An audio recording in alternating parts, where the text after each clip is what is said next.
नागपुर महानगर पालिका के 75 साल पूरे होने के उपलक्ष्य में एक खास आयोजन किया गया है। रंग दे नागपुर वॉल पेंटिंग स्पर्धा। इस प्रतियोगिता में नागपुर शहर के 300 से अधिक छात्रों ने हिस्सा लिया है और शहर के दीवारों में अब उनके रंगों और कल्पनाओं से सज रही है। इस स्पर्धा का उद्देश्य न केवल कला को बढ़ावा देना है, बल्कि नागपुर शहर को और भी ज्यादा सुंदर, स्वच्छ और सांस्कृतिक रूप से समृद्ध बनाना है। इस प्रतियोगिता का आयोजन दीक्षा भूमि के समीप सुंदरलाल राय मार्ग और सीतामढ़ी स्टेट फ्रीडम पार्क की दीवारों पर किया जा रहा है। इस पहल के तहत छात्रों को कुछ खास विषय दिए गए हैं, जैसे जर्नी 75 यानी महानगर पालिका की 75 वर्षों की विकास यात्रा, हेरिटेज, नागपुर का इतिहास और अन्य प्रेरणादायक सामाजिक व सांस्कृतिक विषय।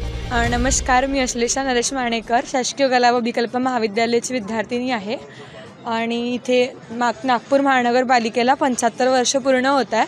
त्यानिमित्ताने हा उपक्रम आयोजित करण्यात आलेला आहे आणि ही कॉम्पिटिशन ठेवण्यात आली। याच्यामध्ये नागपूरचं कसं म्हणजे सुंदर कसं दिसेल नागपूर हा उद्देश आहे। स्वच्छता आणि नागपूरची डेव्हलपमेंट आम्ही इकडे दाखवण्याचा प्रयत्न करतो। याच्यामध्ये टोटल असे आम्हाला सब्जेक्ट दिले गेले आहेत। काही जर्नी 75 हा सब्जेक्ट एक आहे, हेरिटेज वर आहे। नागपूरचं जे काही म्हणजे विशेष गोष्टी आहेत त्या इकडे प्रदर्शित करण्यात येत आहेत आणि त्यासाठी उपक्रम राबवण्यात येत आहे।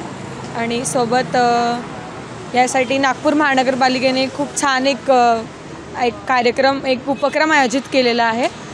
त्याकरता आम्ही सगळे इथे जमलेलो आहोत। यातून मला हे सांगावंसं वाटेल की एक अवेअरनेस आला पाहिजे, कारण इथे जे काही आहे हे नागपुराचं सुंदरीकरण आपण करत आहोत।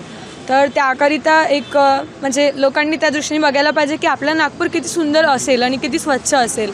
आणि कलेच्या माध्यमातून आम्ही आमची अभिव्यक्ती व्यक्त करतो, तर त्याचा आदर पण तेवढाच करायला पाहिजे आणि ते करेल नागपूर, मला एवढी खात्री आहे। आणि म्हणजे आमची रिस्पेक्ट असेल, कलेची रिस्पेक्ट असेल, सोबत नागपूर शहराची पण रिस्पेक्ट आहे आणि त्या उद्देशाने आम्ही त्या आमचं वर्क प्रेझेंट करतो आहोत। तर सोबतच म्हणजे मला असं सांगावंसं वाटेल की प्रत्येक गोष्टीत इन्वॉल्व आपण सगळे असू तर सुंदर जास्त बनेल नागपुर। इसका मुख्य उद्देश्य न केवल दीवारों को सजना है, बल्कि नागपुर की सांस्कृतिक और ऐतिहासिक पहचान को और भी ज्यादा उजागर करना है। वीडियो जर्नलिस्ट राजकुमार मोहोट के साथ गौरी इंगले, नागपुर।